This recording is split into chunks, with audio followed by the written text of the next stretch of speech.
So, guys, I was on Team BHP and I saw a review wherein this guy he sold his motorcycle after 10 days of ownership. मतलब ऐसा क्या हो गया उसके साथ में कि उसने 10 दिन के अंदर में ही वो मोटरसाइकिल बेच दी।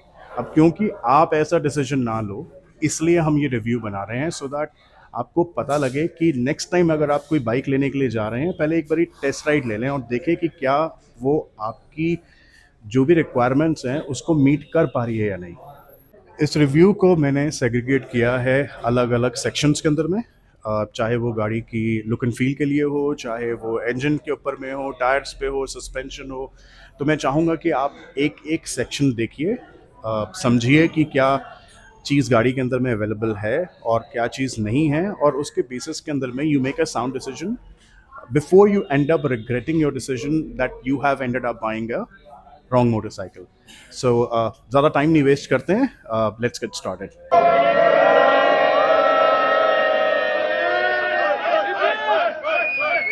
So let's talk about this motorcycle. There is a lot of hype on social media. आप YouTube देख लीजिए, आप Instagram देख लीजिए, काफ़ी सारे वीडियोस अवेलेबल हैं, काफ़ी सारे रिव्यूज़ अवेलेबल हैं। इस रिव्यू के अंदर में हम शायद उन बातों को डिस्कस करेंगे जो शायद इस मोटरसाइकिल में होती तो आपके लिए गाड़ी और वैल्यू फॉर मनी बन सकती है।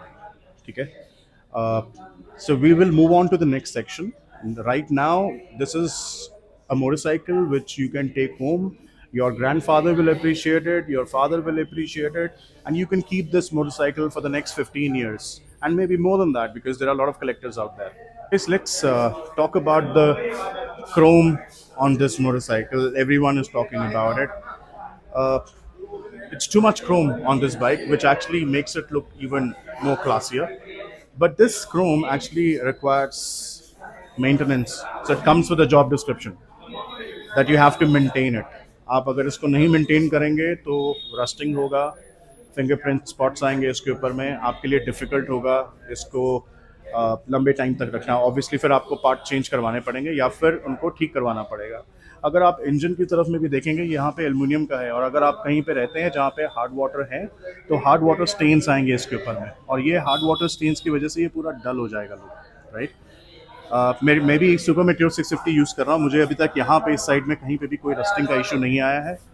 Royal Enfield accessories are good. ये इंजन गार्ड है, लॉट ऑफ पीपल मिस्टेक कर लेते हैं कि ये लेग गार्ड है, ये लेग गार्ड नहीं है, ये इंजन गार्ड है। रॉयल एनफील्ड भी इसको इंजन गार्ड ही कहता है। ये आपकी लेग को नीज तक के लेवल के ऊपर में प्रोटेक्ट करेगा, लेकिन आपका जो फुट है ये पूरा का पूरा, अगर आपकी गाड़ी गिरती है तो आपके पाँव के ऊपर में नुकसान हो सकता है। ठीक है, दूसरी चीज़, अगर आप गाड़ी के टायर्स को देखते हैं, ठीक है, आप रिम्स देखिए, यहाँ पे ये एल्युमिनियम रिम है। This also requires maintenance. एक चीज़ और बता दूँ, ये ट्यूबलेस टायर नहीं है, ये विद ट्यूब है। तो गाड़ी का वेट अराउंड 243 केजीज है। 243 केजीज की गाड़ी को अगर पंचर हो जाती है तो कितने लोग ऐसे होंगे जो इसको धक्का दे पाएंगे, ठीक है, ताकि आप किसी पंचर वाले के पास पहुंच जाओ। आपको आरएसए लेना ही पड़ेगा इसके साथ में, और कई सारी लोकेशंस ऐसी हैं जहाँ पे आरएसए नहीं पहुँच पाता है या आपको टाइम लगेगा। तो सोचिए, अगर आप सोलो राइडर हैं और सोलो राइडर होने के बाद में आप राइड कर रहे हैं और राइड करते करते आपको पता लगता है कि आपकी गाड़ी पंचर है और आपको आगे राइड करना है, तो बहुत डिफ़िकल्ट होगा आपके लिए इस गाड़ी को पंचर ठीक कराना। सो उस लेवल के ऊपर में आई डोंट थिंक सो ये थोड़ी उस लेवल की प्रैक्टिकल है। हाँ, अगर आप सोलो राइड प्रेफर कर रहे हैं और अगर इसके अंदर में ट्यूबलेस का ऑप्शन होता तो आई थिंक वो एक ज़्यादा बेटर वैल्यू फॉर मनी रहता। अब मुझे ये नहीं पता है कि रॉयल एनफील्ड ऐसा क्यों करती है, बिकॉज बेयर भी इनकी बहुत अच्छी गाड़ी है, बेयर 650, उसमें भी आपके जो टायर्स के अंदर में ट्यूबलेस नहीं आते हैं, इसमें भी इन्होंने ट्यूबलेस नहीं दिया है। तो क्या आने वाले टाइम के अंदर में इसके ये अपडेट आएंगे जब आप इसके अंदर में ट्यूबलेस देंगे।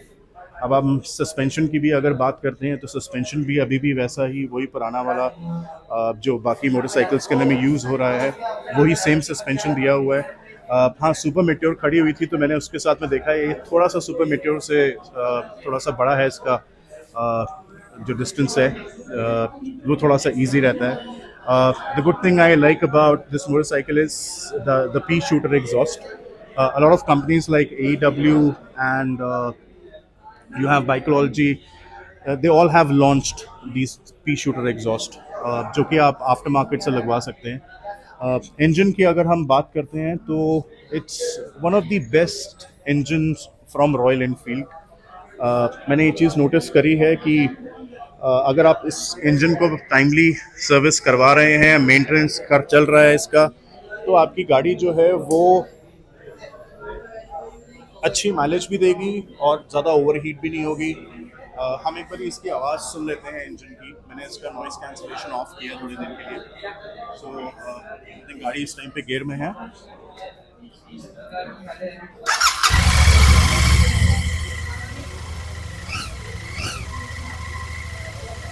अगर आप ये एक्सपेक्ट कर रहे हैं कि ये काफ़ी थंप दे, तो ये पुराना रॉयल एनफील्ड की तरह थंप नहीं आता है इसमें। So, I mean, that's one thing which I have noticed. Obviously, emissions हैं तो emissions के लिए आपको ये सब कुछ देखना पड़ता है. But overall, it's a value for money only for those people who prefer keeping classic motorcycles. अगर आप 350 से इसके ऊपर अपग्रेड कर रहे हैं तो 350 की तरह मैन्यूवरेबिलिटी आपको इसमें नहीं मिलेगी। आपको जितना हो सकेगा आपको बहुत ही पेशेंटली ये गाड़ी सिटी के अंदर में और हाईवे पे चलानी पड़ेगी। आपको खुद पता लग जाएगा कि जब आप इसको हाईवेज के ऊपर में लेकर के जा रहे हैं तो गाड़ी के इंजन की जो स्मूथनेस है वो 350 के मुकाबले बहुत ज़्यादा है। और ये इंजन धीरे धीरे आपस मतलब थोड़े टाइम के बाद में इवॉल्व होता रहता है, in the sense that the vibrations वो धीरे धीरे कम होती नजर आएंगी आपको। पहली सर्विस होगी, सेकंड सर्विस होगी, बाय द टाइम इस गाड़ी की थर्ड सर्विस हो जाती है। थर्ड सर्विस के टाइम के ऊपर में गाड़ी का इंजन बहुत ज़्यादा स्मूथ हो चुका होगा। वो इतना स्मूथ हो चुका होता है कि अब अगर मैं गाड़ी सर्विस के लिए अपनी सुपर मेट्योर लेकर के जाता हूँ, सो जो सर्विस इंजीनियर्स होते हैं उनके खुद के मुंह के ऊपर में स्माइल होती है with the way I maintain my vehicle. So आप बुकलेट के ऊपर में जाइए, ये जो 10 चीज़ें होती हैं लोग आपको बोल देते हैं कि बाहर से आप ये करवा लीजिए, वैसा करवा लीजिए, जबकि मैं खुद रेकमेंड नहीं करता एग्जॉस्ट के लिए, लेकिन क्योंकि ज़्यादातर लोग जब मोटरसाइकिल लेते हैं वो एग्जॉस्ट लगा लेते हैं। So I think it will be a good option for you to try it out, right, and see how that goes, right? So let's move on to the next section. So let's talk about the ergonomics and the handling of this motorcycle. If you look at this motorcycle, the posture is upright, right? If you are cruising at a speed of 80-90, आपको कोई problem नहीं आएगा। आपको handling में issue आएगा वो भी तब जहाँ पे बम्पर टू बम्पर ट्रैफिक है, आप पार्किंग लॉट में हो, आपको गाड़ी निकालनी पड़ रही है, थोड़ा सा डिफिकल्ट हो जाता है बिकॉज गाड़ी का वेट इतना ज़्यादा है कि आप इतने आराम से उसको हैंडल नहीं कर पाएंगे। दूसरी चीज़ मैंने देखा है कि इसके जो हैंडल है वो थोड़ा सा अंदर की साइड के अंदर में है। थोड़े टाइम के बाद में आपको मैंने पर्सनली नोटिस करा है बिकॉज मैंने इस गाड़ी को 3-4 किलोमीटर चलाया था और थोड़े टाइम के बाद में मेरे रिस्ट के साइड के अंदर में हल्का सा पेन आया था। सो नॉट श्योर कि लॉन्ग राइड्स पे कितना होगा, हो सकता है कि आप उस तरीके से एडजस्ट कर जाएं, क्योंकि जब आप गाड़ी के ऊपर में चलते हैं और थोड़ा सा उसका सीटिंग पोजीशन डिफरेंट होता है, थोड़ा टाइम लगता है। आप 3 किलोमीटर 4 किलोमीटर में इतना जज नहीं कर पाएंगे apart from that suspension super meteor के कंपैरिजन के अंदर में। Why I am comparing with super meteor is because a lot of people have asked this question, should I go for classic 650 और should I go for super meteor. दोनों ही अलग category की गाड़ियां हैं, लेकिन सस्पेंशन की अगर बात करें तो इसका सस्पेंशन कंपैरेटिवली सुपर मेट्योर से थोड़ा अच्छा है। मैं ये नहीं कहूँगा बहुत अच्छा है, लेकिन हाँ कंफर्टेबल है, इतना हार्श नहीं है। बट हाँ थोड़ी स्पीड आप लेते हैं, अगर बम्पर मतलब ट्रैफिक के अंदर में है, थोड़ा सा आपको लगता है कि रोड आगे जाके ठीक नहीं है, तो थोड़ा सा इफेक्ट पड़ेगा इसके ऊपर में। It is not as comfortable as classic 350, but because it's a heavy motorcycle, the suspension does the job, right? I think it's people who have driven this motorcycle for longer duration of time, especially people who are actually coming up with long-term review, they will be in a better position to provide more insight on the suspension and handling. But this is just an initial review which I'm doing, and that too after trying it, because they have one at display, they have one for the test ride, which I've driven it for about 3-4 kilometers. So let's move on to the next section now.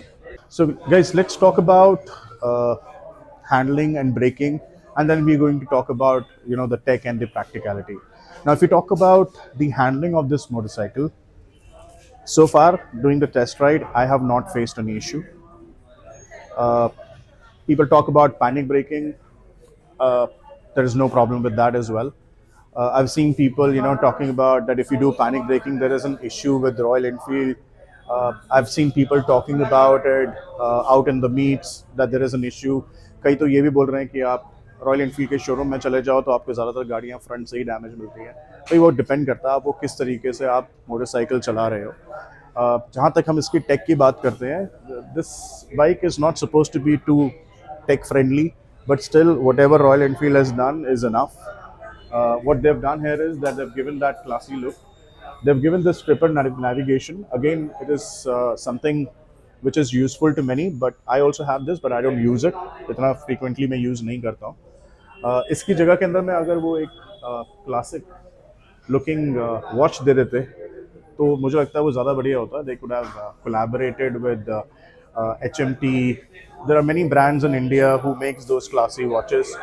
I think वो classic watch डाल देते वो ज़्यादा होता, क्योंकि आजकल हर एक बंदा मोबाइल यूज़ करता है या फिर थर्ड पार्टी जो डिस्प्ले यूनिट्स आती हैं वो यूज़ करता है। मुझे इसका प्रैक्टिकल यूज़ नहीं नज़र आता है।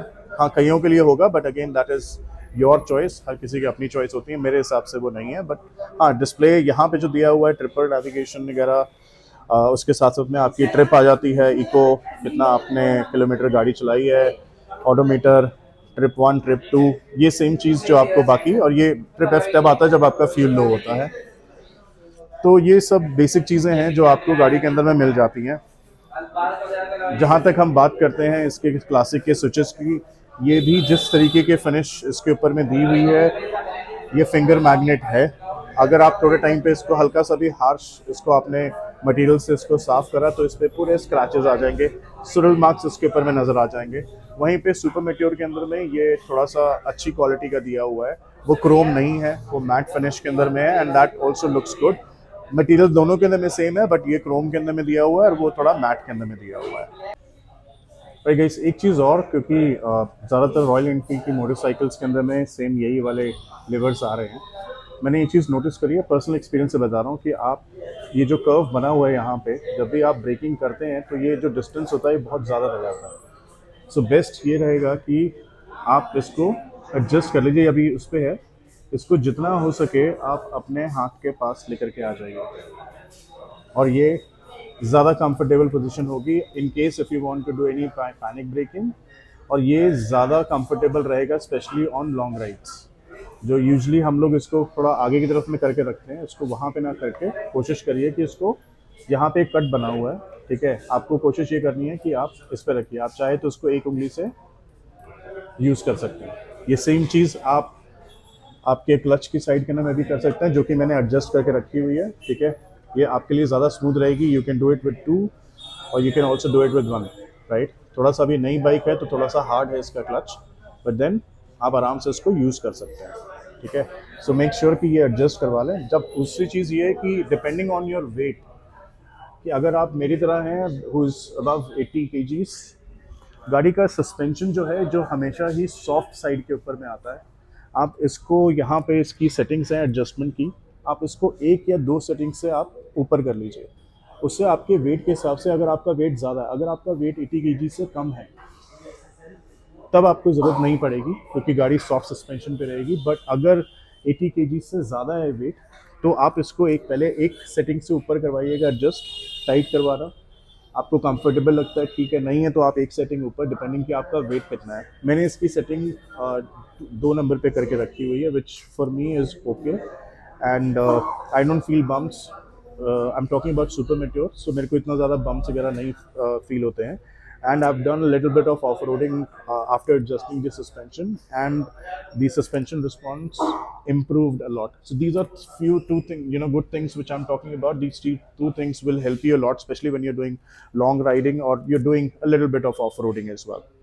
बहुत ही इंपॉर्टेंट फीचर है जो इस मोटरसाइकिल के अलावा आई थिंक रॉयल एनफील्ड की सारी मोटरसाइकिल्स के अंदर में मिसिंग है, which is actually a safety feature, and I have not seen too many people talking about it. It is traction control. How it actually helps? Well, it helps you in the stability of the vehicle. It helps you a little bit in performance, especially आप slippery surface के ऊपर में गाड़ी चला रहे हैं तो गाड़ी का टायर स्लिप नहीं करेगा. कॉर्नरिंग के अंदर में बहुत इंपॉर्टेंट रोल प्ले करता है अगर गाड़ी में ट्रैक्शन कंट्रोल नहीं है तो। हमने देखा है काफ़ी सारे इंस्टेंसेस के अंदर में, वीडियोस के अंदर में, कि गाड़ी कॉर्नर करते टाइम के अंदर में ट्रैक्शन कंट्रोल ना होने की वजह से गाड़ी स्लिप कर जा रही है।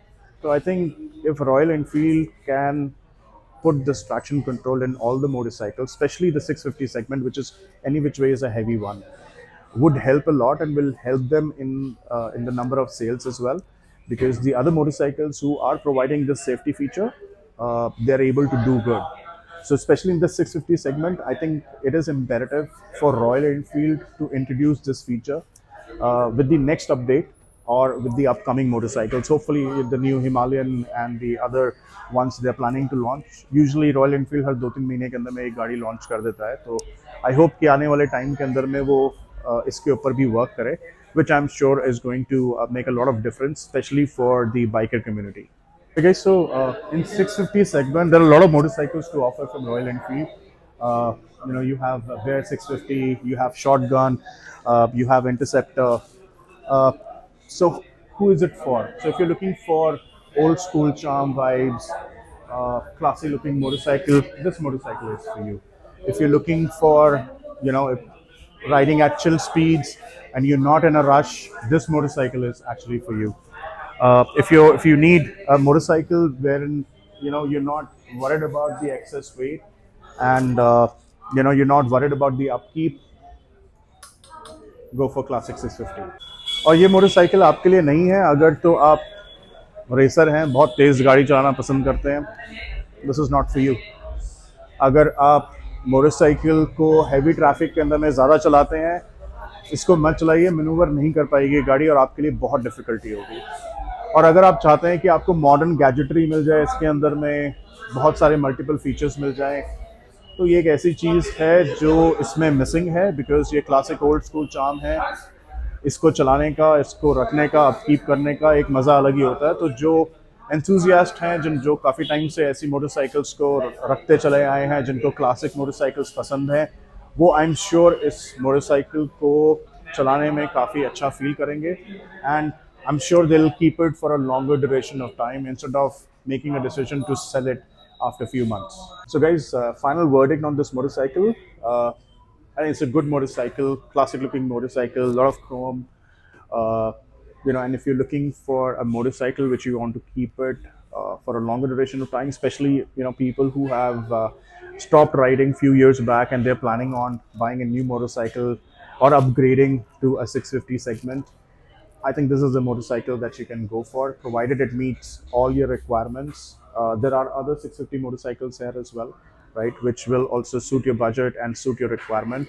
Out of 10, I think I'll give 8 out of 10. Perfection is actually boring, so I think there's still a lot of room for improvement in this motorcycle. So I'll end this video, and I hope आपको ये video पसंद आया होगा। मेरे पहले वाले video जो super meteor पे मैंने किए थे, उस पर भी आपने काफ़ी प्यार दिया, बहुत लाइक्स एंड कमेंट्स आए।